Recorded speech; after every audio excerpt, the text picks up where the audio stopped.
사람들은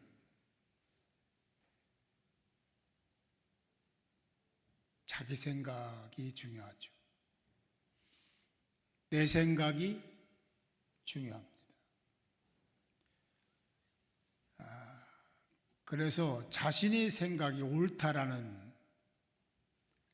그 생각이 너무 강하고 깊어서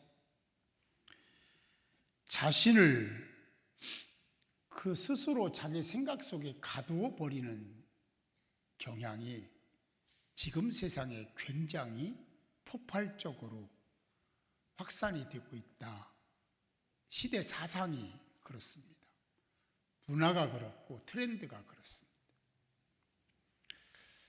그것이 얼마나 모순인지를 전혀 의식하지 않습니다. 모르고 그러는 거죠. 자신의 생각이 이론적으로나 이치상으로 틀림이 없다라는 확신도 가지고 있고, 그렇게 형성된 자신의 주장이나 가치들이 자기 생각 속에 이미지화돼서 자신이 그것을 옳다라고 규정해버리는, 그리고 그것이 어떤 것인지도 잘 모르면서 그렇게 주장하는, 몽리 부린다고 그러잖아요. 그런 세상 사람들이 문화를 형성하고 철학을 형성하고 이론을 형성하고 그렇게 살고 있는 것은 뭐 그렇다 손 치더라도 하나님의 사람들이 그렇게 살고 있다라는 것, 시대를 보시면서 주님이 어떻게 생각하실까? 이 시대를 진리가 아님에도 불구하고 진리인 것처럼 몽리를 부리는 그 태도를 어떻게 평가하실까?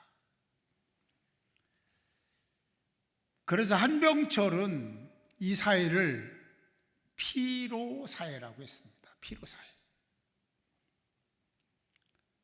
성과 위주의 그런 사회. 내 생각이 옳고 나만 잘 된다는 가치. 그래서 현대인은 자기가 만든 하나의 카테고리가 있고 그것이 바로 이미지 감옥이다라고 했습니다. 그걸 만드는 거죠. 이미지 감옥. 자기가 생각한 것을 이미지화시켜서 강력하죠. 그 이미지 감옥에 자기가 주인이 되고 다른 사람의 생각이나 가치 있는 사람들을 자꾸 그쪽으로 끌어들이는, 주장을 굽히지 않는 그런 사회가 피로사회다. 자기가 조성한 그 자체에 스스로가 또 압박이 되고 압박을 받고 자신이 필요해지는, 스스로 만든 이미지화된 감옥이 자기를 필요하게 만들어. 이런 사람들은 진실, 진리를 직면하는 대신에 자신이 원하는 것만 추구해 가는, 그것이 옳다라는 생각이 이미 고착이 돼서 바꾸지 않습니다. 한병철은 이를 자기 착취라고 했습니다. 그래서 자신이 자기를 소비해. 자기 인생을 소비해. 그래서 그러다가 번아웃이 된다. 그걸로 인해서 사람들이 마음이 오그라들고 쭈그러들고, 그래서 우울증이 걸리고 공황장애가 오고 자기 혐오를 하게 되는 데까지 이르게 된다라고 이야기를 했습니다. 그래서 그런 시대, 그런 사회를 한병철은 피로 사회다라고 명명을 했는데 저는 100% 동의합니다. 그런 사회, 그런 필요한 사람들이 오늘 성경에 등장을 합니다. 오늘 예수님은 예루살렘으로 임성을 하시죠. 오늘 성경의 내용은요, 우리가 잘 알고 있는 거 그 하나하나를 살피지는 않겠습니다. 큰 틀 안에서 볼 건데, 예수님을 따르던 수많은 사람들은 그가 예수님이 자기들의 왕이 되어주기를 소망하고 있고, 그래서 지금까지 따르고 순종했습니다. 그런데 주님은 그들의 소망과는 결이 전혀 다른, 아니 팩트가 다른 목적을 가지고 예루살렘에 입성을 하시는 거예요. 예수님을 따르던 사람들은 이미 자신의 생각, 이미지화된 어떤 것, 이분이 우리의 왕이시다라는 이미지, 그리고 우리는 그분에 의해서 해방된다는 가치를 가지고 스스로 그런 감옥을 만들고 자기 스스로 그것을 자랑스럽게 고집스럽게 목리를 부리고 있는 장면들이 연출되고 있습니다. 그냥 이분이 예수님이 우리의 해방자다, 우리에게 자유를 주실 분이다라고 그렇게 소리 높여 외치고 싶은 겁니다. 주님의 의도와는 상관없이 주님을 투사로 만들고 있는 그들입니다. 그들의 이성과 욕망, 그걸로 인해 스스로 자기가 파놓은 함정에 빠지고 있고, 그것이 결국은 불신앙으로까지 이어지는 장면이 계속해서 이어집니다. 다른 생각을 못하도록 이미 개인뿐만 아니라 공동체적으로 이미지 감옥을 만들고 있는 거예요. 만들어 놓았습니다. 여러분 어떻습니까? 당시의 유대인들 같은 그런 이미지 감옥은 없습니까? 거기에다 모든 사람이 내 생각을 따라주기를 원하고 그쪽으로 이끌려는 그런 시도를 해본 적은 없습니까? 그렇다면 전형적인 이미지 감옥에 갇혀 있는 사람입니다.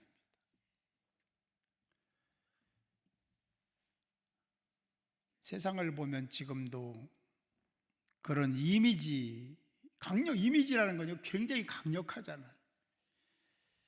그래서 사람들을 형성하고 무리를 형성하고 거기에 여러 가지 도구들을 사용해서 모두가 다 거기 안에, 그 안에 들어도록, 그 안에 들지 않으면 배척하고 배신하고 그러는 사회가 이미 됐습니다.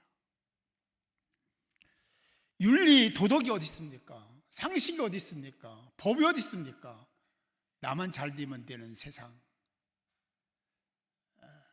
그게 누가 돌팔매질을 하더라도 상관없다 라는 생각을 갖고 있는 것은 이미지 감옥에, 한병철이 얘기한 이미지 감옥에 갇혀 있기 때문에 다른 걸 볼 수가 없는 거예요. 당시 유대인들이 그랬습니다. 자신이 만들어 놓은 틀 안으로 예수님을 우겨 넣으려고 하는 거예요. 얼마나 얼토당토하지도 않은 생각입니까? 사실 6월절을 보면요, 유대인들이 많이 곳곳에서 몰려들잖아요. 그들은 생각했습니다. 자기가 이미지화된 그 감옥에 갇혀있는 상태에서 생각한 거예요. 그래, 이때다. 이때 많은 사람들이 몰려왔을 때 우리의 왕이신 예수를 정치적 메시아로 받들면 수많은 사람들이 보면서 다 인정하고 받들 거 아니냐. 그래서 그런 과정 속에서 그들은 목이 터져라 외치고 있는 겁니다. 지금도 비슷하잖아요. 이쯤에서 우리는 당시 예루살렘을 한번 살펴봅시다. 예루살렘은 지리적으로 팔레스타인의 중심 지역이기도 하고 유대인들의 신앙 정체성이 응집된 장소이기도 합니다. 그리고 정치적으로도 굉장히 중요한 장소였고요. 왜냐하면 뭐 여러 하신 사울도 다윗도 거기를 수도로 삼았으니까. 종교적으로도 그렇지 않습니까? 성전이 있고 예배 중심에, 그리고 절기 중심으로 그들이 모여서 종교 공동체를 이루고 있었고, 메시아의 통치가 이루어질 장소가 예루살렘이고, 이런 여러 가지 상황을 볼 때 복합적 기능을 가지고 있었던 도시 예루살렘이었습니다. 다시 말씀드리면 예루살렘은 인간의 욕망과 하나님의 거룩이 충돌하는 장소가 바로 예루살렘이었다. 당시에 그랬습니다. 예루살렘은 그 이름 자체도 평화 아닙니까? 그런 이름을 가진 도시지만 내면적으로는 폭압과 위선, 그리고 두려움과 어둠이 진하게 깔려있는, 아니 짙은 안개가 낀 것처럼 그렇게 자욱하게 그런 상황들이 끼어서 서로를 보지 못하는 상황이 전개되고 있는 도시였다. 이중적인 삶을 살았고, 극심한 갈등 속에 형성되어 가고 있고 형성된 도시가 예루살렘이었던 거죠. 다시 말하면 각자의 이미지 감옥에 갇혀서 각자의 소리를 내고 있는, 유대인들은 로마로부터 정치적 해방이 되기를 소망하는 마음이 민족적으로 있었고, 갈릴리 사람들은 역사 속에서 소외된 사람들입니다. 오랜 동안 소외된 사람들이니까, 야, 우리에게서, 이 갈릴리에서, 이 지역에서 왕이 난다 는 생각을 가지고 그런 소외됨으로부터 해방되자라는 생각을 가지고, 그리고 예수를 추앙하는,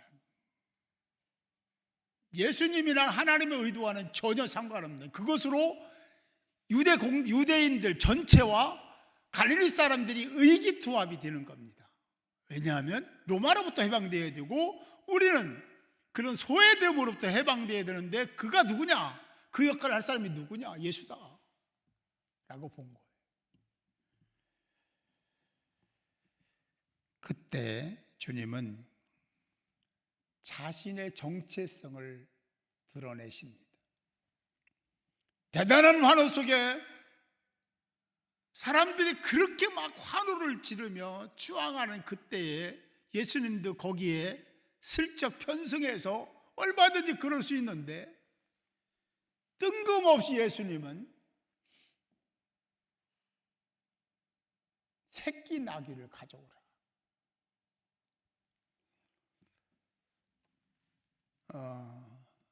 이 참 우스꽝스러운 거죠. 민족의 지도자가 왕으로 등극하는데 새끼 나귀를 타고 등극한다. 그걸 성경은 겸손이라고 했어요. 예수님 입장에서는 겸손이고, 새끼 나귀의 입장에서는 희생입니다. 사람을 한 번도 태워보지 못한 새끼 나귀가 사람을 태우고 가는데 얼마나 불편하고 힘들겠습니까? 구속사적으로 보면 이 모든 것 하나하나가 하나님이 설계를 하셨고 계획을 하셨고 의도하신 것입니다. 그렇게 자신이 누구인지를 감추셨던 예수님이 이제 자신의 정체성을 드러내시는 행진을 시작하신 거예요. 죽음의 행진을 말입니다. 동상이몽이라고 했던가요? 이 간극은 며칠 후 호산나의 외침으로 그렇게 예수님을 추앙했던 자들이 배신을 하게 됩니다. 디트리 보네퍼는 예루살렘을 향한 걸음, 그 행진을 가리켜 예수님의 능동적 순종이라고 명명을 했습니다. 그러니까 다시 말하면 자발적으로 순종하셨다는 거지. 순종하셨다. 이는 정말로 가히 하나님이신 예수님이 누구도 따를 수 없는, 흉내낼 수 없는 겸손을 보여준 사건입니다. 앞에서 말씀드렸다시피 예루살렘은 평화의 도시입니다. 실상은 그렇지 않았죠. 억압과 고통과 편협된 사고와 가치들로 타락한 도시였습니다. 표면적으로 겉으로는 그렇지 않았어요. 평화의 도시가 맞았고 종교적 도시였고 정치적 도시였으니까. 주님은 지금 그 도시를 향해서 거룩한 행진을 시작하시는 겁니다. 가장 하나님이 명하시고 가장 가치 있는 목적을 이루시기 위한 거룩한 행진을 그렇게 시작하십니다. 여러분은 정말 힘들고 고통이 따르고 고난이 따르는 그 상황 속에서 예수님처럼 그럼에도 불구하고 능동적 순종을 해보신 적이 있습니까? 혹 거부하거나 피하거나 도망치지는 않았습니까? 합리적인, 이성적이고 합리적인 핑계를 대면서 그러지 않았냐는 거죠. 스가랴는 이 상황을 이렇게 표현합니다.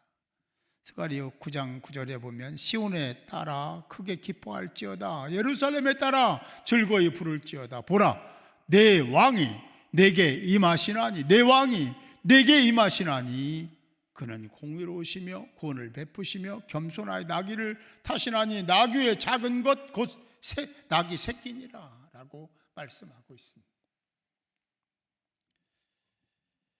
사실 주님은 평화의 왕으로 평화의 도시에 평화를 상징하는 나귀를 타고 입성을 하시지만 주님의 예루살렘 입성의 모습은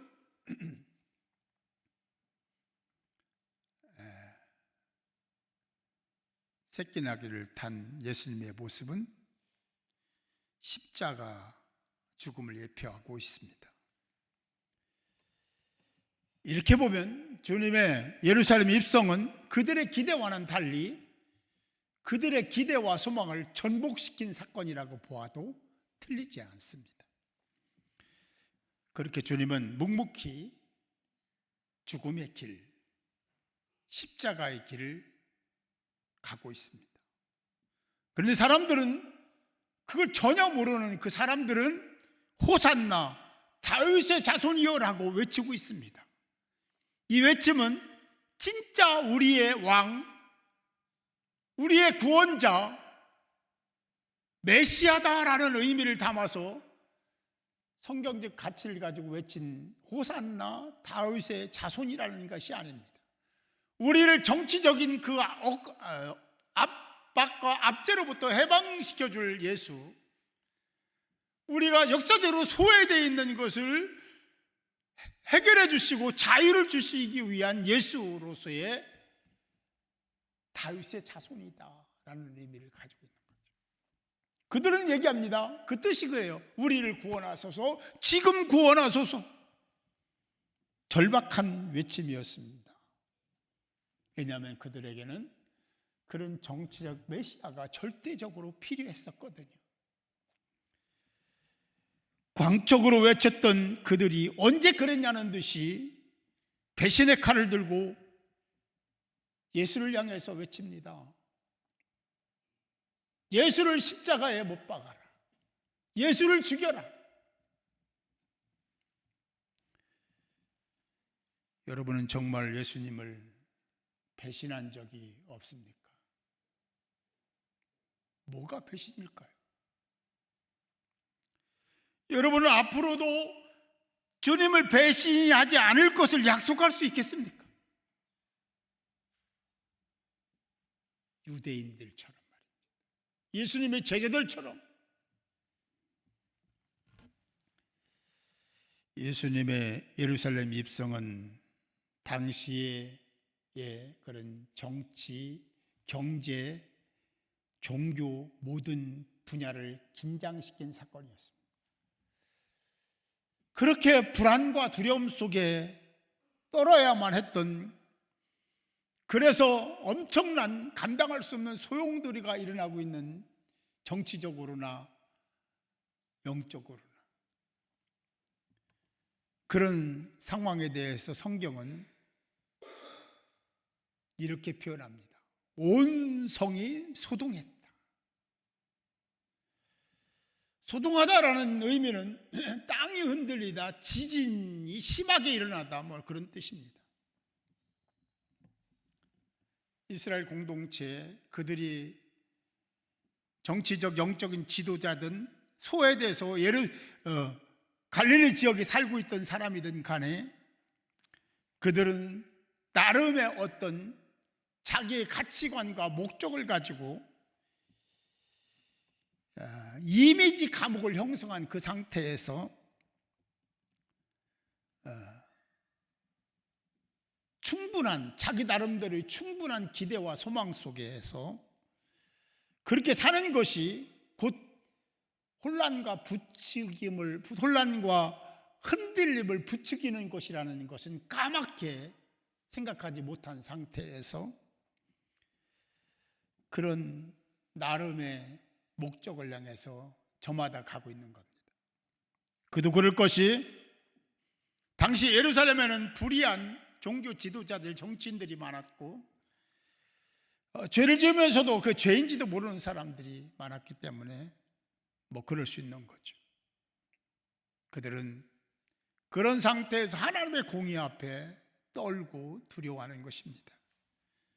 갑자기 정권이 바뀔 수 있다는 생각이, 그런 위기의식이 그들에게 불안을 가져오는 거고, 그래서 예수를 기대했던 그 마음이 예수를 죽이라고 외치는 그런 상태로 갑자기 변화되는 상황들이 있었다라는 것입니다.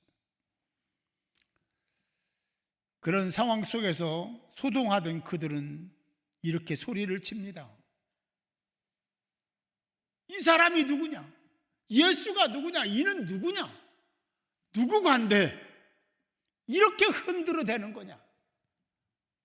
뭐 그런 의미를 담아서 이는 누구냐라고 소리를 칩니다. 이것은 시대에 대한, 상황에 대한 준엄한 그들 세계 속에서 형성된 이미지 감옥에 있는 자들의 외침이고 물을 수밖에 없는 질문입니다.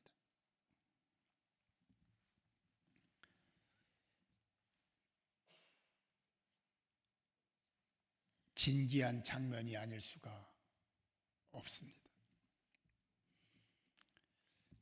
실제로 예수가 나귀를 타고 예루살렘에 입성하는 그 우스꽝스러운 모습에 환호하고, 그리고 막 흥분해서 호산나로 외치고, 그거 이상하지 않습니까? 말이 안 되잖아요. 그런데 한 사람도 이상하게 생각하지 않습니다. 왜? 이미 이미지 감옥에 들어가 있는 거예요. 그걸 생각하니까 그게 옳은 거예요. 거기에 무슨 하나님이 계시고 주님이 계시고 그러겠습니까? 열광적으로 그냥 목이 터져라고 자기의 목적을 위해서 외칠 뿐입니다. 왜 그들은 그렇게 이상한 행동, 좀 이성적으로 볼 때 이해도 안 되는 우픈 상황인데도 불구하고 그렇게 환호를 하는 것이고 환성을 지르고 고함을 치는 것일까?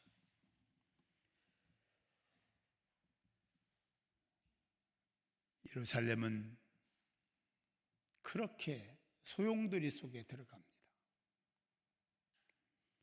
거룩한 충돌이 일어나고, 물론 하나님의 의도하신 충돌이지만 자기들 나름의 가치, 목적에 매몰돼서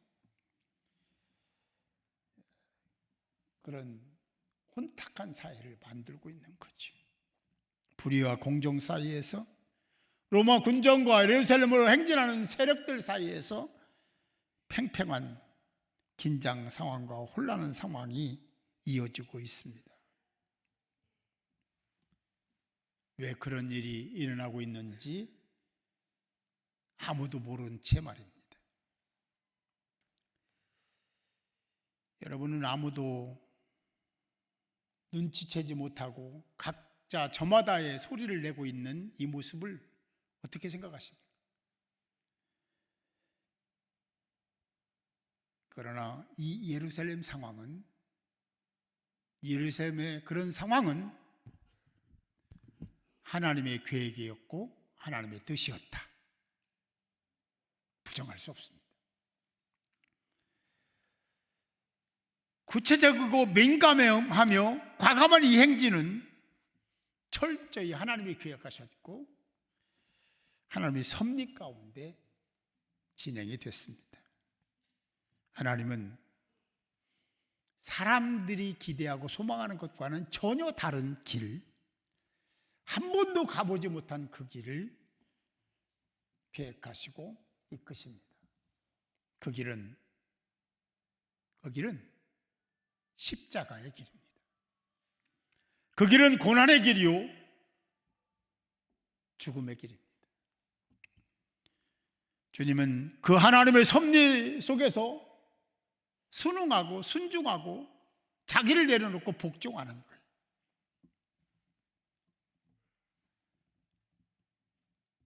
십자가의 길, 죽음의 길을 가신 겁니다. 사랑하는 성도 여러분, 이 종료 주일과 고난의 행진이 있는 한 주간이 여러분들에게 의미 있는 날이 되고 깨달음을 주는, 깊은 영적인 깨달음을 얻는 그런 기간이 될 수 있기를 축복합니다. 주님은 겸손으로 계시하신 하나님이십니다. 주님은 고난을 받아들이시는 능동적 순종을 실행하신 분이시고, 그렇게 하나님은 자신을 십자가에 못 박았습니다. 우리가 그 길을 가기를 소망합니다. 에스더가 죽으면 죽으리다 하는 그런 믿음을 가지고 민족을 살렸던 것처럼 저와 여러분들이 그런 담대한 믿음을 가지고 민족을 살리고 오르동교회를 살리고 가정을 살리고 다음 세대를 살려내는 거룩한 그루터기가 되기를 소망합니다. 종료 주일로 시작되는 고난주간 그 고통을 함께 하시고 십자가의 의미를 다시 이 뼛속 깊이 새기시고 거룩한 고난의 행진을 하시는 저와 여러분이 될 수 있기를 주님의 이름으로 축복합니다.